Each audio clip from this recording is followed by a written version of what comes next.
Hola, mi nombre es Jimena Montes. Nací en una jaula de oro y durante 18 años creí que mi único destino era aburrirme en fiestas y sonreír para las fotos. Mi vida era un guión perfecto escrito por otros, hasta que una tarde, por pura casualidad, descubrí el eco de una injusticia, una mentira tan brillante y afilada que lo cortaba todo. Esa mentira tenía un nombre y me llevó hasta él. Un hombre que vivía atrincherado en su orgullo, con la rabia helada en la mirada y una historia en la piel que le habían intentado arrancar. Él era de un mundo que yo despreciaba. Yo era de un mundo que él odiaba. Pude haberme dado la vuelta. Pude haber vuelto a mi silencio de seda y privilegios.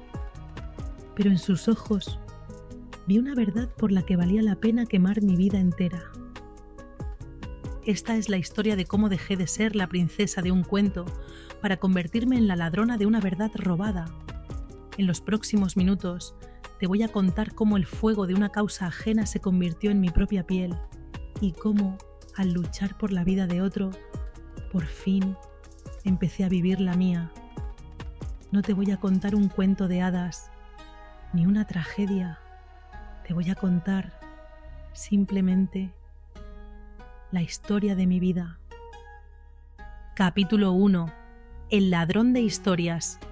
Mi vida, hasta ese momento, había sido una sucesión predecible de lujos silenciosos. Un guión perfectamente escrito por mi tío Ricardo, donde cada escena transcurría entre los muros de nuestra mansión en el barrio de Salamanca, los asientos de cuero de mi descapotable o las mesas reservadas en los restaurantes más caros de Madrid.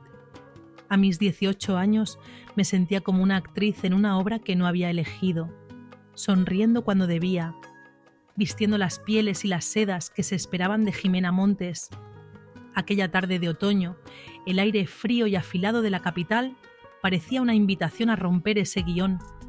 Mi amiga Sofía, siempre la voz de la conciencia sentada en el asiento del copiloto, me miraba con esa mezcla de diversión y pánico que yo tanto disfrutaba provocar. ¿Estás segura de que es aquí, Jimena?, preguntó, mientras yo aparcaba el coche con un rugido innecesario frente a un imponente edificio de la calle Goya. Segurísima, Sofía. ¿Y has venido más veces? Porque esa sonrisita tuya te delata.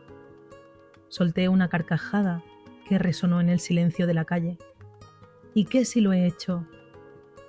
¿Crees que a mi tío le importaría? A Ricardo solo le importa que el apellido Alcázar brille en las revistas de sociedad, no en las páginas de sucesos. Lo conocía bien, demasiado bien. Sofía también. ¿Y quién no conoce al famoso Hugo Varela?, dijo ella, con un tono que no lograba ocultar la admiración. El escritor del momento, el genio que ha conquistado a medio mundo. Así lo conoce todo el mundo, sí. Musité, bajando la voz mientras empujaba la pesada puerta de roble del portal. Dentro, el ascensor, una jaula dorada con espejos que devolvían una imagen distorsionada de nosotras, nos elevó hacia el ático del hombre más deseado de la escena literaria. ¿Qué clase de hombre es?, insistió Sofía, con una curiosidad casi infantil. Ya sabes a qué me refiero. Me eché a reír de nuevo. Era pelirroja, de ojos grises tan claros que parecían fragmentos de hielo y una delgadez esbelta que, según mi tío, era la personificación de la elegancia innata. Yo sabía que esa elegancia era mi mejor disfraz. Digamos que es agradable. Pero no te confundas, Sofía. Agradable no significa bueno. A veces es todo lo contrario. Hugo Varela nos recibió en persona. Era exactamente como aparecía en las contraportadas de sus libros. Atractivo de una forma estudiada, con una sonrisa que no llegaba a sus ojos y un aire de genio bohemio que practicaba frente al espejo. Su ático era un despliegue de éxito, ventanales que se abrían a las luces de Madrid, estanterías repletas de premios y una atmósfera cargada de incienso y arrogancia. Nos sirvió un vino caro, hablando sin parar de su proceso creativo, de sus viajes, de su inspiración. Sofía estaba fascinada. Yo, en cambio, sentía una impaciencia creciente, un picor bajo la piel. No había venido a escuchar al personaje, sino a buscar una grieta en la fachada del hombre. Y la encontré. Mientras él pontificaba sobre la soledad del artista, mi mirada se desvió hacia un manuscrito que asomaba bajo una pila de libros en su escritorio. No era como los demás, impresos y pulcros. Este estaba escrito a mano, con una caligrafía nerviosa y apretada, sobre un papel amarillento y castigado. En el margen superior, un nombre que no era el suyo, Dante Castillo. Un impulso, una de esas corazonadas que siempre me habían metido en problemas, se apoderó de mí. Con la excusa de ir al tocador, me deslicé hacia su estudio. El corazón me martilleaba en el pecho, una mezcla de miedo y excitación. Tomé las primeras páginas, no leí, devoré. No era la prosa correcta y algo insípida de Hugo. Aquello era otra cosa. Era fuego, era rabia, era dolor. Era la historia de un hombre que lo había perdido todo, narrada con una belleza brutal que te arañaba el alma. Reconocí fragmentos, ideas, la semilla de la primera novela que había catapultado a Hugo a la fama. Pero esto era más crudo, más puro. Era la verdad. De repente, una voz a mi espalda, afilada como un cuchillo, me heló la sangre. ¿Se te ha perdido algo, Jimena? Hugo estaba en el umbral, con los brazos cruzados y la sonrisa desaparecida. En sus ojos ya no había rastro del genio encantador, solo el frío cálculo de un depredador descubierto. Mi mente se aceleró buscando una salida, una mentira plausible, pero al mirarle, al ver el pánico mal disimulado tras su ira, supe que no había mentira que pudiera tapar aquello, así que hice lo único que se me ocurrió: atacar. Estaba admirando tu fuente de inspiración, dije, levantando las hojas, mi voz temblando apenas. Dante Castillo, un nombre interesante. ¿Es tu nuevo seudónimo o el nombre de tu negro literario? El color desapareció de su rostro. Por un instante vi al hombre real, un impostor asustado. Se abalanzó sobre mí, arrancándome los papeles de las manos con una violencia que me sorprendió. No sabes lo que dices, eres una niñata consentida que no entiende nada de arte ni de sacrificio. Entiendo de justicia, repliqué, retrocediendo un paso. Y esto, Hugo, apesta a robo. Me agarró del brazo, sus dedos clavándose en mi piel. Su aliento olía a vino y a miedo. Escúchame bien, pequeña víbora.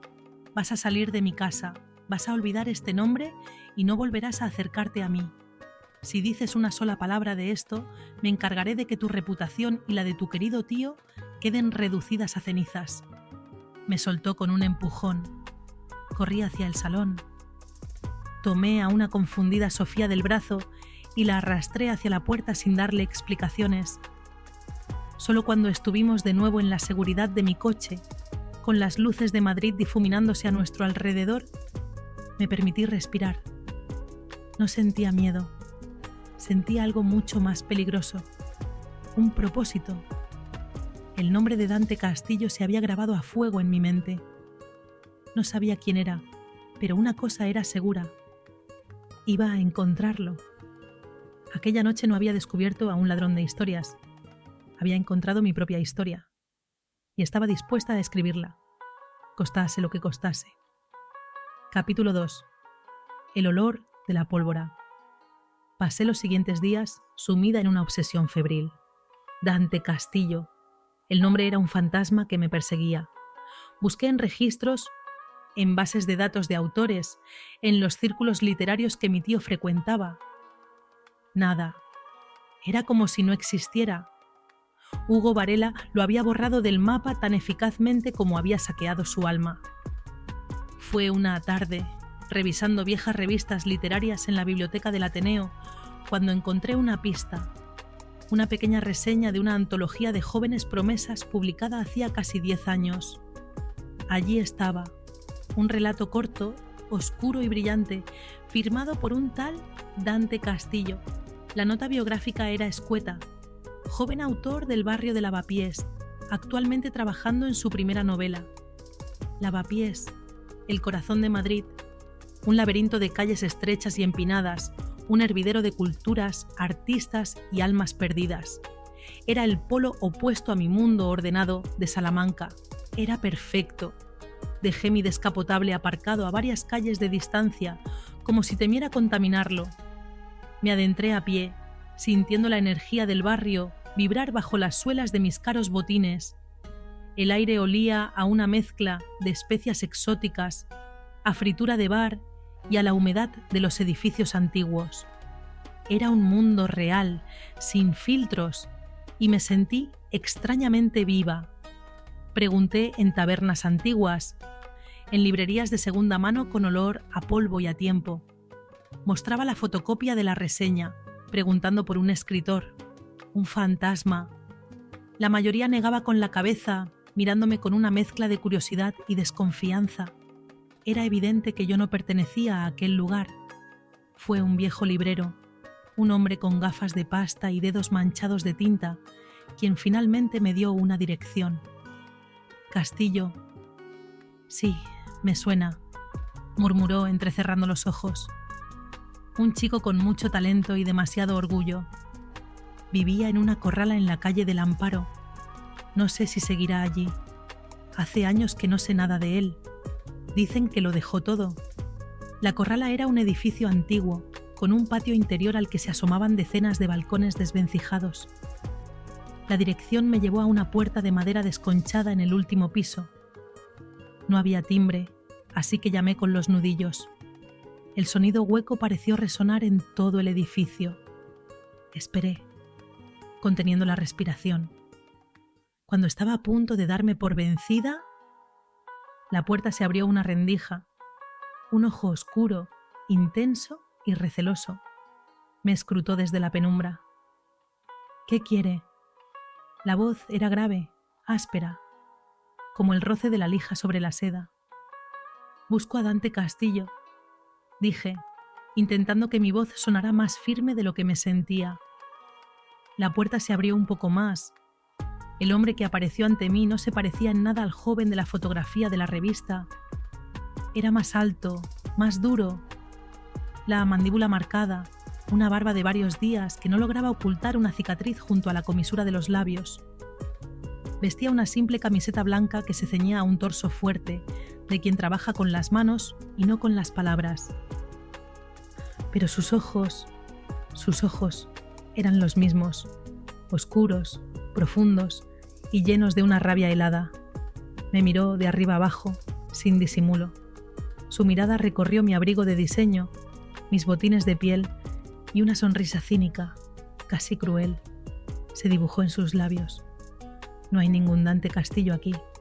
Se ha equivocado de puerta y de barrio. Intentó cerrar, pero puse una mano en la puerta, un gesto estúpidamente impulsivo. Sé quién es usted, insistí, mi corazón desbocado. Y sé lo que Hugo Varela le ha hecho. Su cuerpo se tensó por completo. El olor que emanaba de él era una mezcla de sudor, tabaco y algo más. Algo metálico y peligroso, como la pólvora. Se apoyó en el marco de la puerta, cruzando los brazos sobre el pecho. El movimiento hizo que los músculos de sus brazos se marcaran bajo la tela. Era una exhibición de poder animal, pura e intimidante. No sé de qué me habla, y ahora, si me disculpa, tengo trabajo que hacer. Usted escribe, o escribía, dije negándome a retroceder. Leí algo suyo, era brillante. Su risa fue un sonido corto y amargo, sin una pizca de alegría. La brillantez no paga el alquiler, princesa. Ahora lárguese. Esta vez no intentó cerrar. Se quedó ahí, mirándome, desafiándome a dar el siguiente paso. Había un abismo entre nosotros, el que separaba su mundo de rabia y cemento del mío de privilegios y sedas. Y sin embargo, en el fondo de sus ojos oscuros, vi un destello, un eco del fuego que había leído en sus páginas. Era un hombre herido, atrincherado en su orgullo como en una fortaleza, y yo acababa de encontrar la primera grieta en su muro. No me iré, respondí. mi voz apenas un susurro cargado de una determinación que no sabía que poseía. No hasta que me escuche. Capítulo 3. La geografía de su piel. Sus ojos oscuros, casi negros, se clavaron en los míos. El desprecio que había en ellos era tan tangible que casi podía tocarlo, una barrera de hielo que pretendía congelar mi determinación. Pero debajo de ese hielo sentí el calor de un volcán. No se movió, no me apartó, simplemente esperó, obligándome a sostener el peso de su silencio. No necesito su compasión, me dijo al fin, su voz un murmullo grave que vibró en el aire estancado del rellano. Y mucho menos la de una niña rica que juega a ser justiciera. No es compasión, repliqué, dando un paso adelante, invadiendo su espacio personal. El olor a pólvora se intensificó, mezclado ahora con el aroma a limpio de su piel, a jabón barato y a hombre. Era una combinación adictiva y peligrosa. Es rabia, la misma que sentí al leer sus palabras, las que Hugo Varela firma ahora en libros de tapa dura. Su mandíbula se tensó, un músculo saltando bajo la piel áspera por la barba. Por un instante creí que iba a cerrarme la puerta en las narices. En su lugar, se apartó con un movimiento brusco, dejándome paso al interior de su fortaleza. «Pase», gruñó, como si me perdonara la vida. Tiene 5 minutos para decir lo que ha venido a decir y largarse de mi vida. El apartamento era un reflejo del hombre, austero, desnudo de cualquier artificio y brutalmente honesto. Apenas una habitación que servía de salón y dormitorio, con un colchón en el suelo, una mesa de madera coja y una única silla. Las paredes estaban desnudas, salvo por una estantería metálica que se doblaba bajo el peso de cientos de libros de segunda mano. No había adornos, no había pasado, solo un presente crudo y funcional. Y en la mesa, junto a un cenicero rebosante, un ordenador portátil cerrado, la tumba donde dormían sus historias. Se dirigió a la pequeña cocina, un nicho en la pared, y se sirvió un vaso de agua del grifo. No me ofreció nada. Se apoyó en el quicio, observándome con los brazos cruzados. La camiseta blanca se estiraba sobre sus hombros, dibujando una geografía de músculos duros, ganados a pulso, en un trabajo físico que nada tenía que ver con la literatura. Me sentí absurdamente fuera de lugar, con mi abrigo caro y mi perfume de 1000 euros la onza. Varela era mi amigo, dijo de repente, su voz desprovista de emoción, como si relatara la historia de otro. Éramos 2 críos muertos de hambre que soñaban con escribir la novela que cambiara el mundo. Yo escribía, él era bueno con la gente, sabía venderse. Hizo una pausa, bebiendo un largo trago de agua. El movimiento de su nuez al tragar fue extrañamente hipnótico. Le di a leer mi primera novela, la única que terminé. Le dije que necesitaba su opinión. Una risa amarga, un sonido roto, escapó de sus labios. Unos meses después, desapareció, y al año siguiente vi su cara en todos los periódicos. Era el nuevo genio de las letras españolas.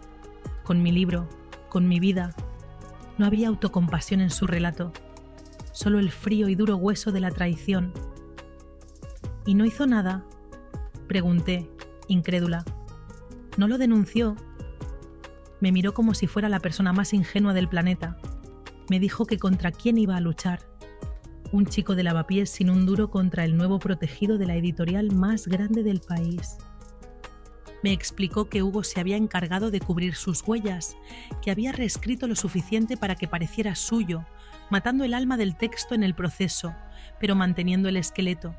Me gritó que qué iba a hacer, presentarme con mis notas escritas a mano y mi palabra contra su ejército de abogados y publicistas. El mundo no funciona así, princesa. El pez grande siempre se come al chico. Podemos luchar, insistí, acercándome a él, acortando la distancia insoportable que nos separaba. Yo tengo recursos, tengo acceso a gente que... ¿Qué?, me interrumpió, su voz bajando a un susurro peligroso. Ahora era él quien acortaba la distancia. Estaba tan cerca que podía ver las vetas doradas en el iris oscuro de sus ojos, sentir el calor que emanaba de su cuerpo. ¿Qué vas a hacer tú? ¿Contarle a tus amiguitos del club de campo que el famoso escritor es un fraude? Te tomarían por una histérica, destrozarían tu reputación y, créeme, Hugo es lo bastante rastrero para arrastrarte por el fango. Su mano se alzó y por un segundo pensé que iba a apartarme, a tocarme.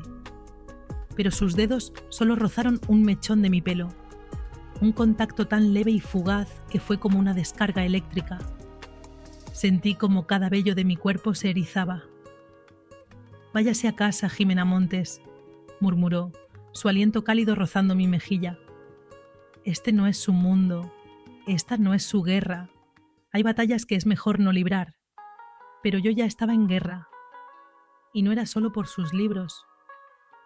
Era por la injusticia que ardía en sus ojos, por el orgullo que le impedía pedir ayuda, por esa extraña y oscura atracción que me empujaba hacia él como una polilla a una llama que sabía, a ciencia cierta, que iba a quemarme. «Volveré», le prometí, mi voz un desafío. Una sonrisa torcida, la primera que no estaba teñida de cinismo, apareció en sus labios. Me dijo que sabía que lo haría, que la gente como yo siempre conseguía lo que quería, pero que tuviera cuidado con lo que deseaba, porque a veces, al conseguirlo, te destruía. Capítulo 4. El perfume de la venganza. Salí de aquella corrala con el pulso desbocado y el olor de Dante Castillo impregnado en mi ropa, en mi piel. Era un aroma a tabaco, a trabajo duro y a una masculinidad herida que se había convertido en mi nueva adicción. Tenía razón en una cosa. Yo no pertenecía a su mundo, pero iba a arrastrarlo al mío, donde las reglas eran diferentes y las armas mucho más sutiles. El campo de batalla que elegí fue la fiesta de presentación de la nueva temporada del Teatro Real, un evento donde el viejo y el nuevo dinero de Madrid se daban cita para exhibir poder, joyas y sonrisas falsas. Era el hábitat natural de Hugo Varela y el ecosistema perfecto para empezar a sembrar la duda. Llegué tarde, deliberadamente, asegurándome de que todas las miradas se posaran en mí cuando entré en el salón de baile. Llevaba un vestido de seda rojo, un corte sencillo pero audaz, que se adhería a mi cuerpo como una segunda piel. Era una declaración de intenciones. Mi tío Ricardo me interceptó a medio camino, con una copa de champán en una mano y una advertencia en la mirada.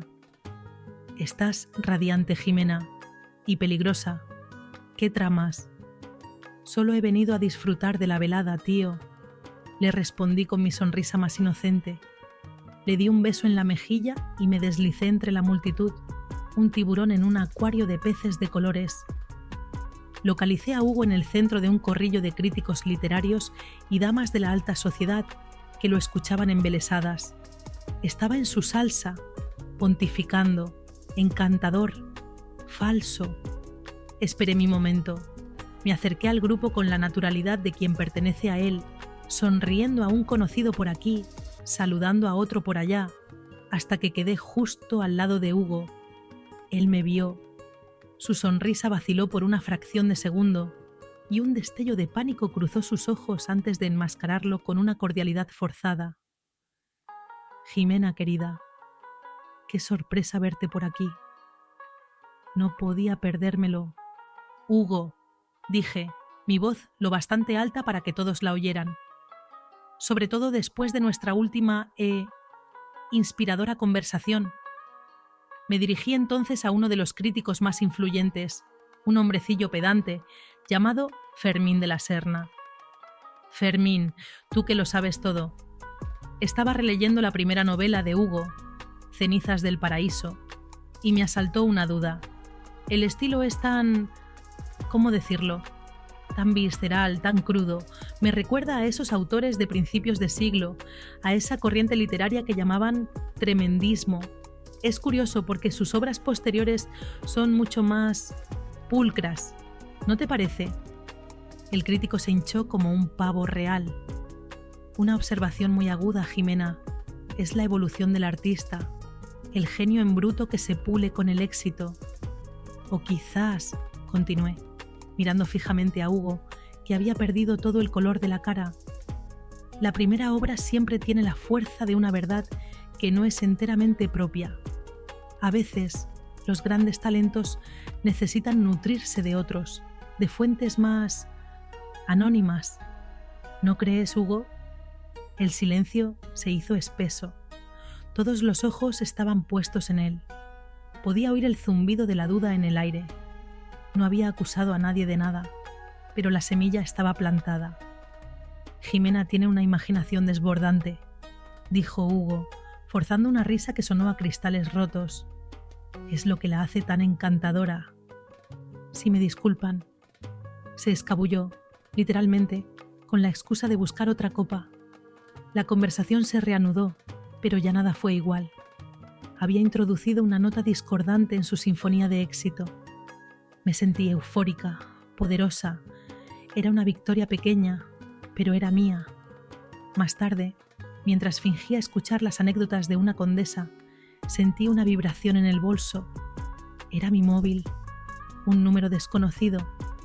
Con una excusa, me refugié en la quietud de una terraza con vistas a la Plaza de Oriente. Descolgué. Hubo un silencio al otro lado, solo roto por el sonido de una respiración contenida. Mi corazón dio un vuelco. Sabía quién era. «Jimena Montes», dijo al fin. Su voz, grave, áspera, real en medio de tanta falsedad. «Dante», susurré. Le dije que se mantuviera alejada. Le advertí que no se metiera en esto. Y yo te dije que no me iría. Escuché un suspiro al otro lado de la línea, un sonido cargado de frustración y algo más, algo que no supe descifrar. Me dijo que acababa de recibir una llamada. Era Hugo, asustado, furioso, amenazándole. Le había preguntado qué demonios le había contado a esa niñata rica que estaba metiendo sus narices donde no la llamaban. «¿Qué le ha dicho?», preguntó, y en su voz había una urgencia que me erizó la piel. Lo justo para que sepa que no le tengo miedo. Otro silencio. Más largo esta vez. Pude imaginarlo al otro lado, en su piso desnudo de lavapiés, pasando una mano por su pelo oscuro, la mandíbula apretada. Había roto su exilio, había profanado su silencio, y al hacerlo, le había obligado a moverse. «En el Retiro, mañana, a las 10, en el embarcadero, venga sola». Y colgó. Me quedé mirando el teléfono, las luces del Palacio Real brillando a lo lejos. El perfume de la venganza era dulce, pero el de su rendición, el saber que había conseguido que saliera de su cueva, era infinitamente más embriagador. El juego, por fin, había comenzado. Perfecto. La confrontación es inevitable. El tablero está dispuesto en el corazón de Madrid y las piezas, por fin, comienzan a moverse. La tensión entre Jimena y Dante está a punto de desbordarse. Aquí tienes la tercera entrega, que contiene los capítulos 5 y 6, cargados de la sensualidad y el conflicto que definen esta historia. Capítulo 5. El sabor de la derrota. La mañana cubría el Parque del Retiro con un velo de luz dorada y fría. El otoño había pintado los árboles con pinceladas de ocre y carmesí, y las hojas secas crujían bajo mis pies como secretos rotos. Llegué al embarcadero unos minutos antes de las 10, con el corazón galopando en una carrera desbocada contra mis costillas. El estanque estaba en calma, un espejo de acero líquido que reflejaba el cielo pálido de Madrid y el monumento a Alfonso XII, majestuoso y vigilante. Dante ya estaba allí. Estaba de espaldas a mí, apoyado en la barandilla, mirando el agua. Llevaba una cazadora de cuero gastada sobre una camisa oscura y unos vaqueros que habían visto días mejores.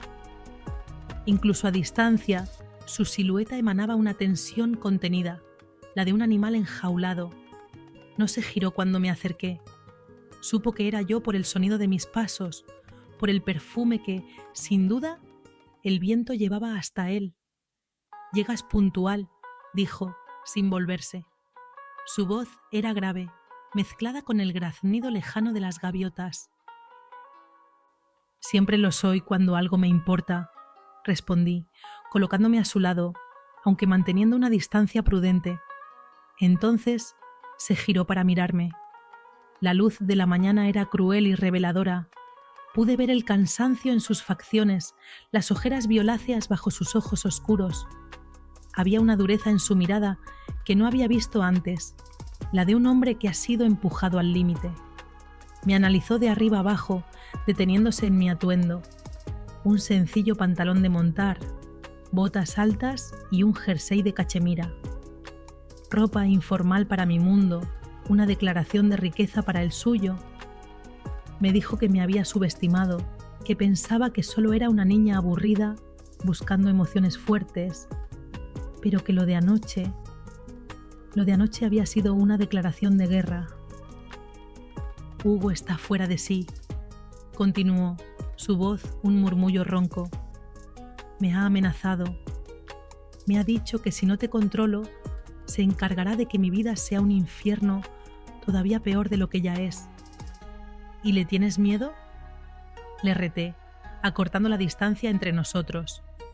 Se rió, un sonido seco y sin alegría. Yo no le tengo miedo a Hugo, le tengo miedo a lo que soy capaz de hacerle. Y a lo que tú, con tu imprudencia, me estás obligando a desenterrar. Su mano se disparó y me agarró de la muñeca.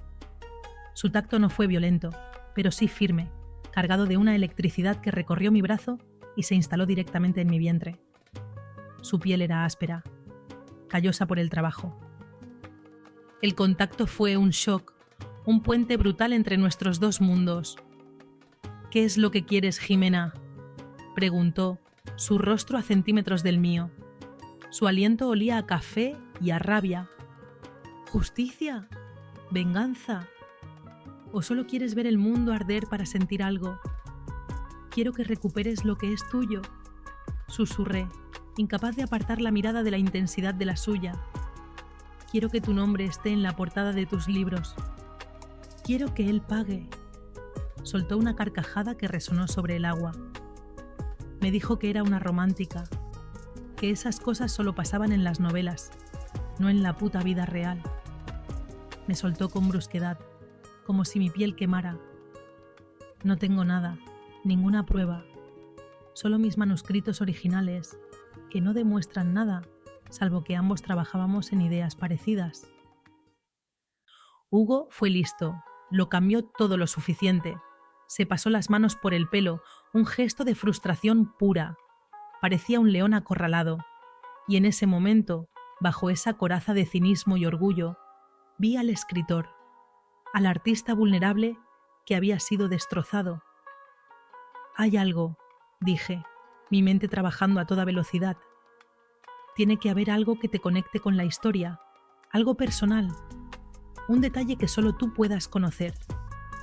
Sus ojos se nublaron, perdiéndose en un recuerdo doloroso. Tardó una eternidad en responder. Me habló de una chica, su primer amor, una historia breve y trágica de su adolescencia en Lavapiés. Me contó que la protagonista de su novela, la que Hugo había robado, estaba inspirada en ella, en sus gestos, en su forma de hablar, en una pequeña cicatriz con forma de media luna que tenía sobre la ceja. Hugo no la conoció.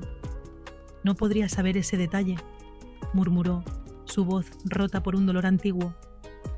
«En el libro publicado, la cicatriz no existe. Él la eliminó, pero en mis notas, en mis borradores, está en todas partes». Sentí un escalofrío. Era eso. La grieta en su armadura.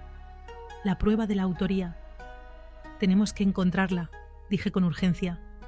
«A esa chica. Su testimonio». Dante negó con la cabeza, una sombra de dolor infinito cruzando su rostro. Me dijo que era imposible, que había muerto hacía años. Un accidente estúpido. Una vida robada, como la suya. El silencio que cayó entre nosotros fue pesado, denso, lleno de fantasmas. La victoria que yo había sentido se convirtió en cenizas. Entendí entonces que su herida era mucho más profunda de lo que había imaginado. No era solo un libro robado, era un alma saqueada, un santuario profanado. Sin pensarlo, mi mano se alzó y acarició su mejilla. La barba de varios días rascó mi palma. Se quedó inmóvil, sorprendido por mi gesto. Sus ojos se cerraron por un instante, como si mi simple contacto le provocara un dolor exquisito.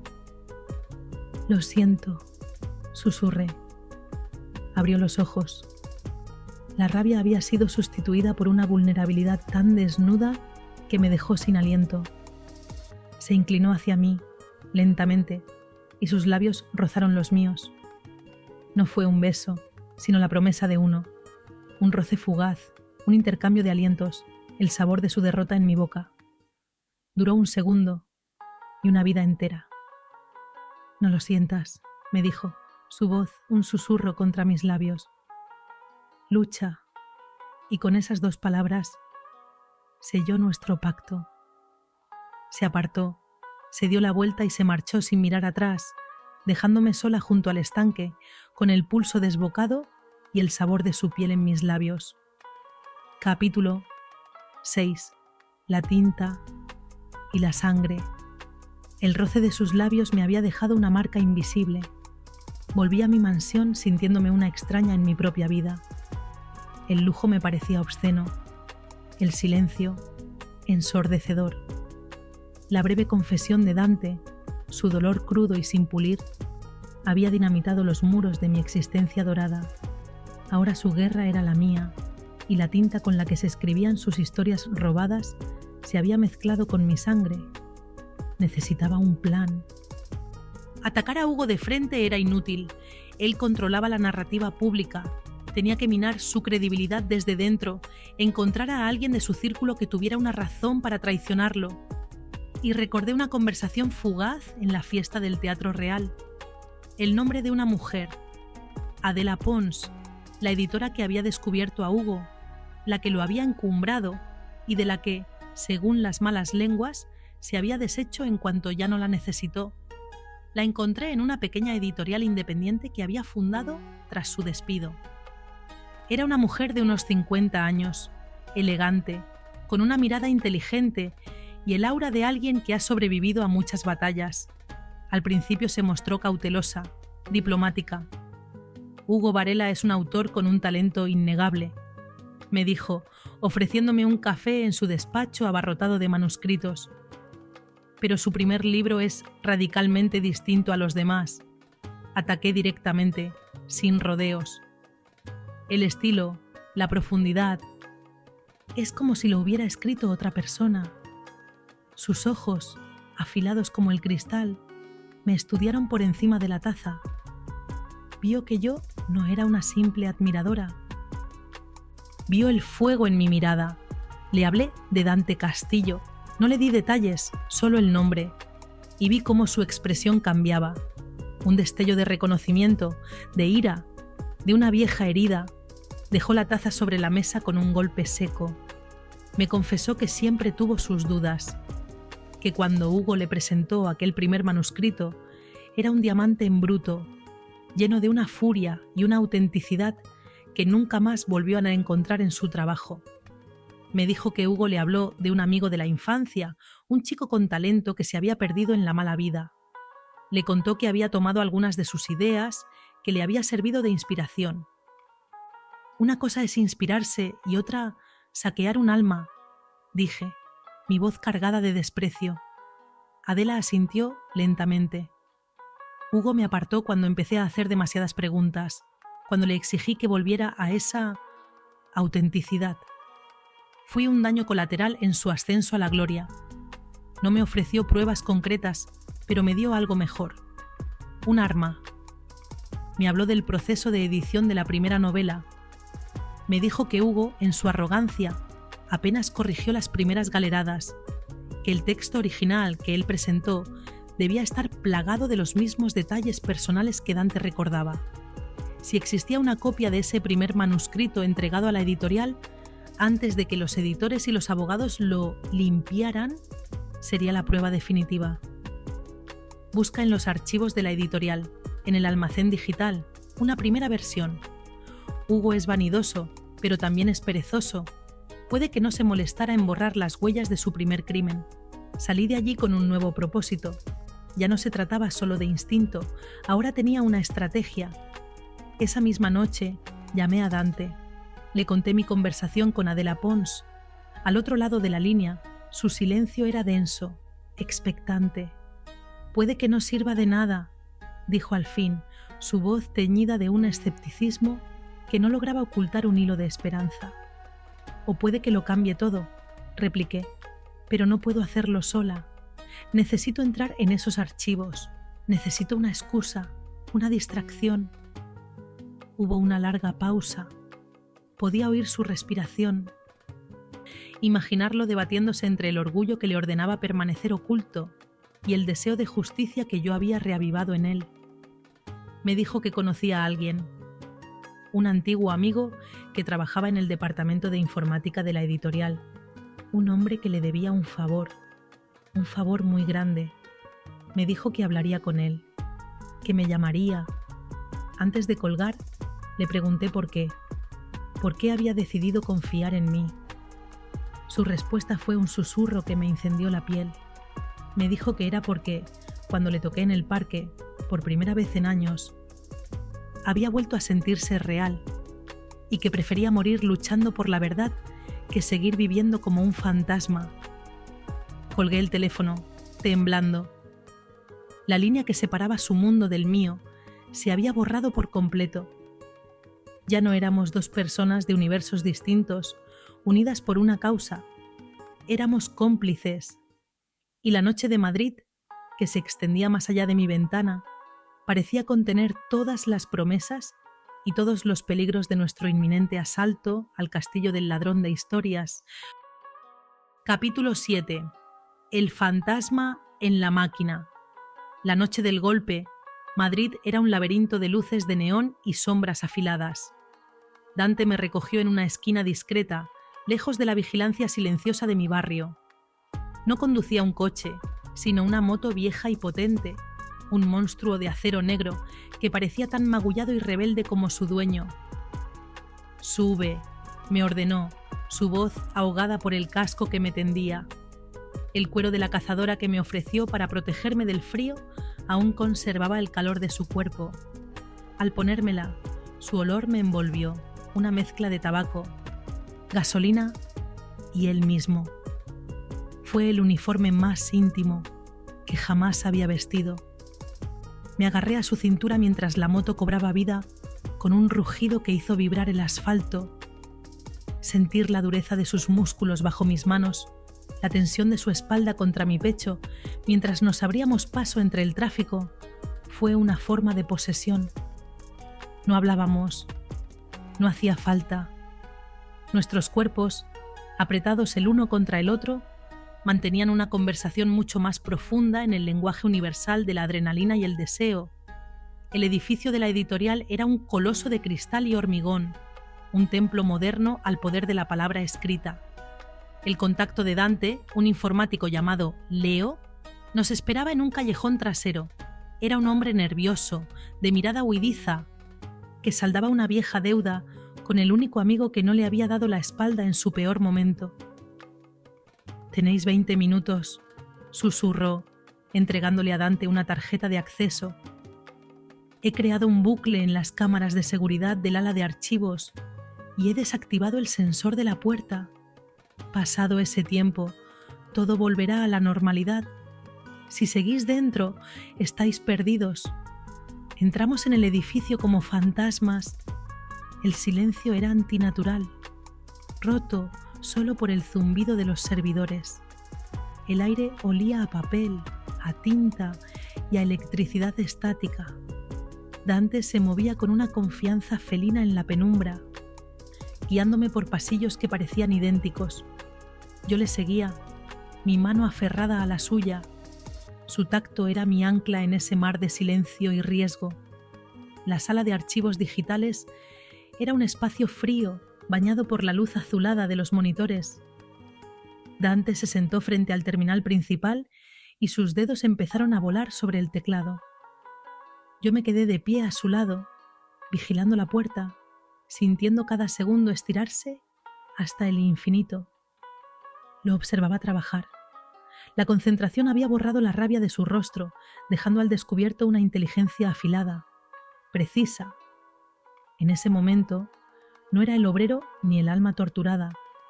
Era un estratega reclamando su reino. «Lo tengo», murmuró al cabo de una eternidad. En la pantalla apareció una lista de archivos y allí estaba. Cenizas. P1.todoc. La fecha de creación era de hacía casi 6 años. El nombre del autor original en los metadatos del documento era inequívoco. Dante Castillo. «Ábrelo», susurré, mi voz temblorosa. El manuscrito apareció en la pantalla. Dante navegó por las páginas con una velocidad febril, sus ojos buscando una sola cosa. Y entonces se detuvo. En la página 37. Hizo zoom sobre un párrafo. Y cuando sonreía, la pequeña cicatriz sobre su ceja izquierda se curvaba como una media luna, un defecto adorable en un rostro perfecto, el único mapa que yo necesitaba para encontrar el camino a casa. La prueba, la cicatriz, la huella imborrable de su amor y de su verdad, enterrada en las profundidades de un servidor. «Descárgalo. Rápido», le urgí, oyendo el latido de mi propio corazón en los oídos. Introdujo una memoria USB en el puerto.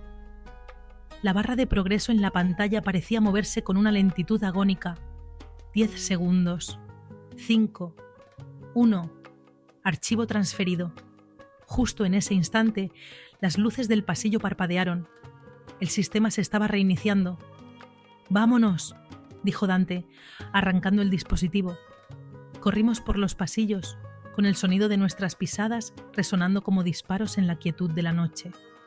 Salimos al callejón trasero segundos antes de que la luz roja de la alarma volviera a encenderse sobre la puerta. De vuelta en la moto, me aferré a él con todas mis fuerzas. No era solo por el miedo a caer. Era para sentir la solidez de su cuerpo, la prueba de que aquello era real. Apoyé mi mejilla en su espalda, cerrando los ojos, aspirando el olor a victoria y a peligro. Habíamos entrado en la fortaleza del enemigo y habíamos salido con su corazón robado metido en el bolsillo. No me llevó a casa, me llevó a su piso en Lavapiés, a su territorio, a su verdad. Apenas cerró la puerta, se giró hacia mí. No había palabras. El tiempo para las palabras había pasado. Me arrancó el casco y sus manos se enredaron en mi pelo, atrayendo mi rostro hacia el suyo. Su boca se estrelló contra la mía. Fue un beso brutal y desesperado. Sabía a adrenalina, a noches sin dormir y a años de rabia contenida. Era un beso que reclamaba, que poseía. Mis manos se aferraron a su camiseta, tirando de él, queriendo borrar cualquier espacio que quedara entre nosotros. Me alzó en sus brazos y me llevó hasta el colchón en el suelo. La ropa empezó a sobrar, barreras inútiles contra la urgencia de nuestra piel. Cada caricia era un descubrimiento, cada beso, una confesión. Aquella noche, en aquel apartamento desnudo en el corazón de Madrid, no hicimos el amor. Nos hicimos la guerra y firmamos la paz, una y otra vez, hasta que el alba se coló por la ventana, encontrándonos abrazados, exhaustos y por primera vez enteros. Capítulo 8. El nombre del autor. La venganza, al contrario de lo que se dice, no es un plato que se sirve frío, es un incendio que se prende en público. El escenario elegido fue la gala de los Premios Planeta. Todo el universo literario español estaba allí, reunido en el Palacio de Congresos de Barcelona. Hugo Varela, nominado por su última y mediocre novela, era una de las estrellas de la noche. Paseaba por la alfombra roja, repartiendo sonrisas falsas y abrazos vacíos. Nosotros entramos por una puerta lateral. Dante vestía un traje oscuro, sencillo pero elegante, que yo le había obligado a comprar. Por primera vez no parecía un intruso en ese mundo, sino un rey reclamando su trono. Estaba nervioso, pero en sus ojos ardía una llama de determinación que nunca antes había visto. Yo llevaba un vestido negro, sobrio y letal. Éramos dos sombras con un propósito. Adela Pons nos había conseguido las acreditaciones de prensa y había hecho una llamada clave a Fermín de la Serna, el influyente crítico al que yo había provocado en la fiesta. Le había filtrado que esa noche se desvelaría el mayor escándalo literario de la década y que la fuente era impecable. El plan era sencillo y cruel. Dejamos que la gala transcurriera, que Hugo disfrutara de los focos, de los aplausos. Justo cuando iba a comenzar la cena, Adela tomó el micrófono en el escenario, con la excusa de unas palabras en nombre de los editores independientes. Buenas noches. Antes de continuar con esta maravillosa velada, me gustaría compartir con ustedes una reflexión sobre la autenticidad y el verdadero origen del talento. Comenzó, su voz clara y firme resonando en el auditorio. Todas las miradas se fijaron en ella. Hugo, sentado en la mesa presidencial, sonreía, ajeno a la tormenta que estaba a punto de desatarse sobre su cabeza. A menudo celebramos el producto final, el libro encuadernado, el nombre en la portada, pero rara vez nos preguntamos por el alma que se desangró para escribirlo. Esta noche tenemos con nosotros no solo al autor celebrado, sino también al autor real. En ese momento, en las pantallas gigantes que flanqueaban el escenario, apareció el rostro de Dante, una foto en blanco y negro, intensa, magnífica, y a su lado, la portada de Cenizas del Paraíso. Un murmullo recorrió la sala. Vi a Hugo palidecer. Quiero presentarles a Dante Castillo, continuó Adela, el verdadero arquitecto de la novela que lanzó la carrera del señor Varela. Entonces, las pruebas empezaron a desfilar en las pantallas, capturas del manuscrito original, los metadatos, el párrafo con la cicatriz en forma de media luna. Un silencio sepulcral cayó sobre la sala. Cientos de personas, las más poderosas del mundo editorial, contenían la respiración. Hugo se levantó, balbuceando, negándolo todo. Pero su rostro, descompuesto por el pánico, era la confesión más elocuente, y en ese momento, Dante se puso en pie. Desde nuestra mesa, sin subir al escenario, habló. Su voz, sin micrófono, se proyectó con una fuerza increíble, la fuerza de la verdad reprimida durante años. Esa historia era mía, dijo, y cada palabra era un golpe. Era el amor y el dolor de mi juventud. Hugo Varela no solo me robó un libro, me robó la vida. Pero esta noche la recupero. Mi nombre es Dante Castillo y esta es mi voz. Se hizo un silencio absoluto que duró apenas un segundo antes de romperse en un estallido de flashes y preguntas a gritos. Los periodistas, oliendo la sangre, se abalanzaron sobre Hugo, que, rodeado, humillado, parecía un animal acorralado. Dante no esperó a ver el final. Me tomó de la mano y salimos de allí, dejando atrás el caos y el escándalo. Caminamos por las calles de Barcelona, bajo la noche estrellada, sin rumbo fijo. No necesitábamos hablar. El silencio entre nosotros ya no era de tensión, sino de paz. Nos detuvimos frente al mar. Las olas rompían suavemente contra la orilla. Dante se giró hacia mí. En sus ojos ya no había rabia, solo una gratitud inmensa y algo mucho más profundo. Me has devuelto la vida, Jimena Montes, susurró. Tú me has enseñado a vivirla, Dante Castillo, respondí. Se inclinó y me besó. Un beso lento, tierno y profundo. No era el beso desesperado de la otra noche. Era el beso de dos personas que se habían encontrado en las ruinas y habían decidido construir algo nuevo, juntos. No sé qué nos deparará el futuro. Su camino será largo y difícil. El mío ha cambiado para siempre. Pero mientras sentía el sabor salado del mar y de sus labios en mi boca, supe una cosa con certeza. Algunas historias no están destinadas a ser escritas en papel, sino sobre la piel. Y la nuestra, la de verdad, no había hecho más que empezar.